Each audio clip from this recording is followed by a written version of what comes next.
হ্যাঁ মশা। আরে তুমি আমাকে থাপ্পড় মারলে। বেবি আমি তোমাকে না, তোমার গালে মশা বসছিল, ওটাকেই মারতে গেছিলাম। কোথায় মশা?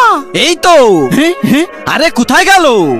ওই তো চলে যাচ্ছে, জলদি আমাকেও মশা হয়ে ওর পিছনে লাগতে হবে। এই যে কে কামড়াইছো আমার গার্লফ্রেন্ডকে? আমি কামড়াইছি। কি করবি তুই? আমি কিছু করব না, কিন্তু তুমি যদি আমার গার্লফ্রেন্ডকে যে না বলো যে আমি ওকে না তোমাকে মারতে গেছিলাম, তাহলে ও ব্রেকআপ করে দেবে।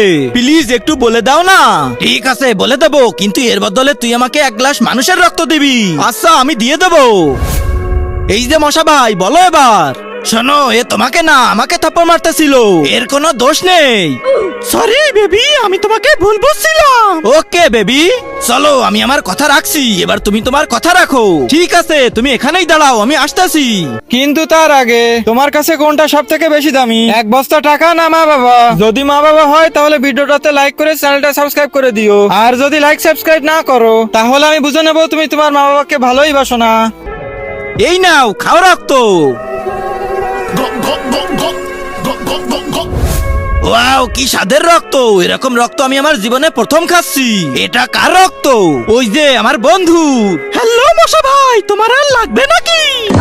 ওয়াক থু থু থু, এটা তুই আমাকে কিসের রক্ত খাওয়াই দিলি?